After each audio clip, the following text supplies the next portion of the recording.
Hello students, let's again start with chapter 3, classification of business activities, with the topic commerce or nature of commerce. Now commerce is another branch of business. It refers to all those activities of various agencies which are necessary for bringing goods from the place of production to the place of their consumption.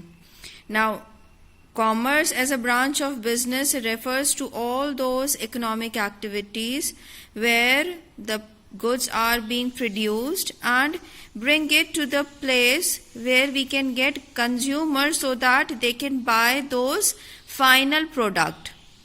Now, commercial activities are essentially the link between the producers and the consumers. Now, commerce is a link between the person who is producing the goods and the ultimate consumer who is going to consume the goods. Commerce ensures the supply of goods in proper quantities at the right place and at the right time. Commerce just ensure or get the assurance of producing the goods at the right time, and whenever it is needed, the supply should be there of those goods to the consumers. Now, various definitions have been given. Evelyn Thomas said, commercial occupations deals with the buying and selling of goods, the exchange of commodities, and the distribution of the finished products.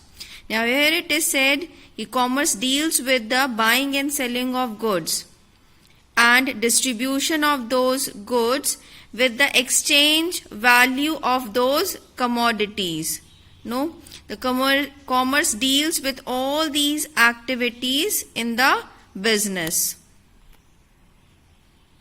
Now next topic is characteristics of commerce or importance of commerce.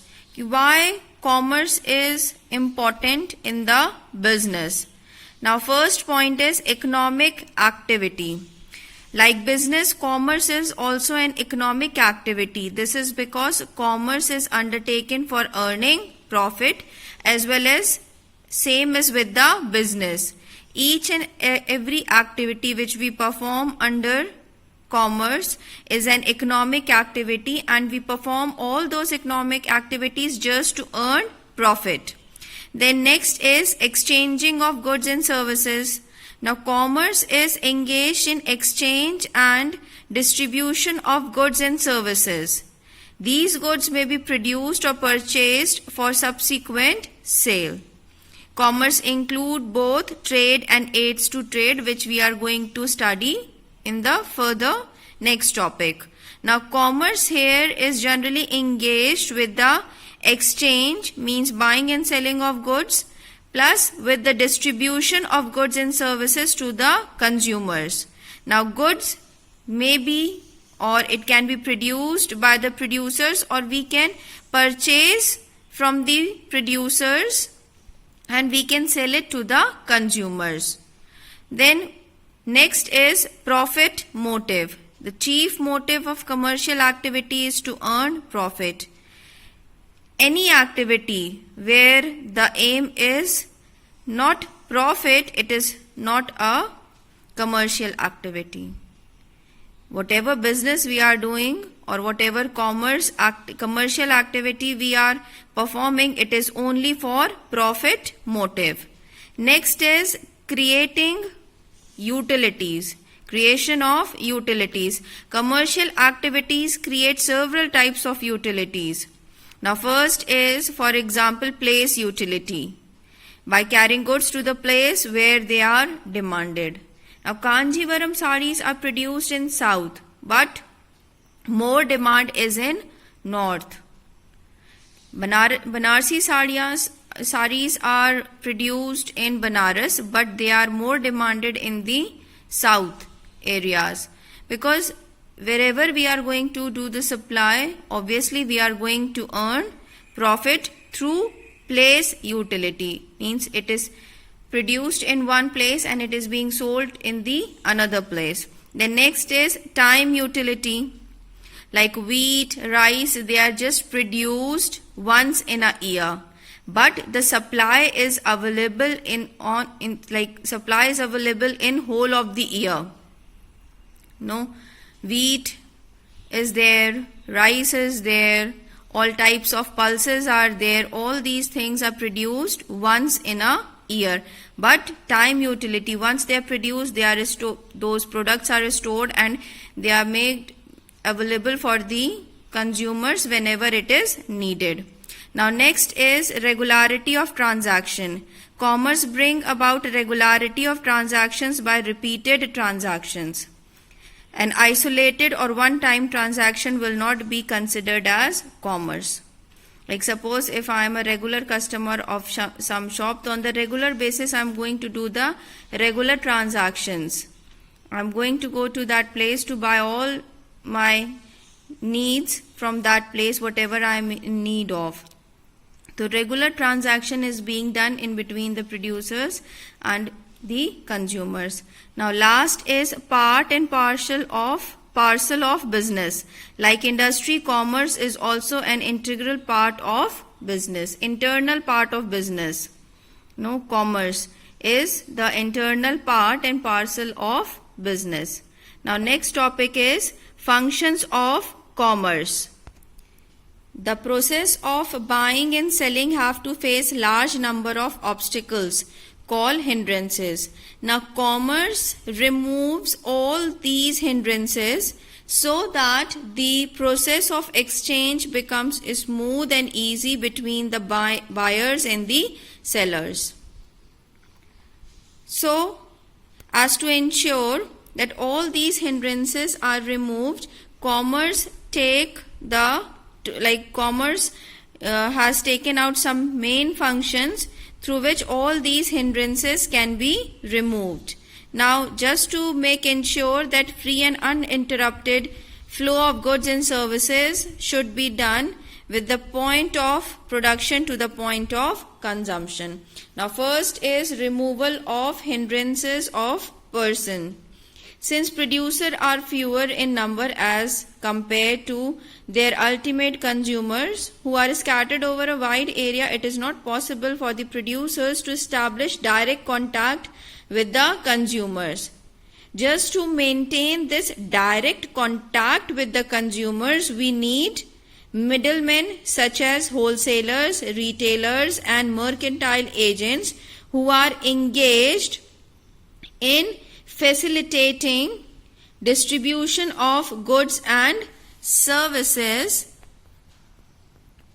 and they should be able to locate consumers and sell their products. Now this can be done by the hindrances, removal of hindrances of person. With the people we are having, that are wholesalers, retailers and agents. Now the producer is unable to find the buyer, that's why they need these people, so that these people can bring them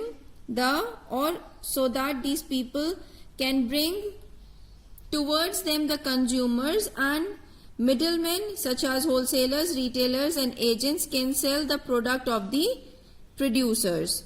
Now next is removal of hindrance of place. Producers face a major problem while sending their goods to consumers at distant places.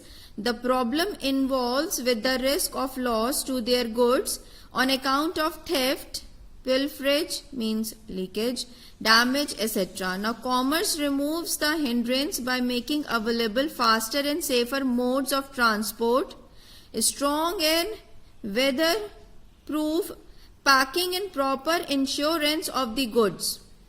Now removal of hindrance of place is that commerce removes the hindrance of making available faster and safer mode of transport, where the goods are being produced by the producers, and with the removal of hindrance of place, the goods can be made available to the place where they are needed. Then next further it is said the These measures protect the goods from damage and pilferage and provide place utility through preservation or through storing them for further transit and storage. Like we shouldn't be facing transit with the hindrance of place, because goods are taken from one place to the another place. So no loss should be there while the transit is being done. Then removal of hindrance of time. In today's world, goods are produced in anticipation of demand. However, till all the produced goods are sold, they have to be stored and preserved and released as and when demanded by the consumers. Now this is creating time utility, that unless and until the final product is sold to the ultimate consumers, all these products or goods are being stored in the warehouses, and whenever those goods are demanded by the consumers, those goods are made available to the ultimate consumers. Now next point is removal of hindrance of exchange. Trading is good between buyers and sellers. Living in different places requires payment in money. Further, traders want safety and ease in payment made for their sales.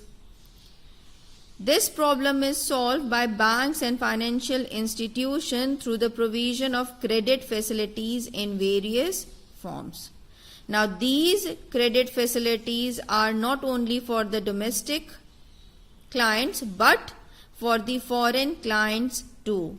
Now businessman can now send money with the draft, check, orders, pay orders, money transfer, debit and credit cards. E-payment is available nowadays, and by granting these credit facilities, businessman in form of overdraft, cash credit, letter of credit and discounting of bills, banks have given a big boost to trade and commerce. Means banks have provided lots and lots facilities to the businessman, those who want to do the business on a large scale or on a small scale. But they have provided with so many facilities in order just to carry on the business. Like the various ways of payments, the various ways of credit is available in the banks and financial institutions. And this is through banks only the hindrance of exchange is being removed.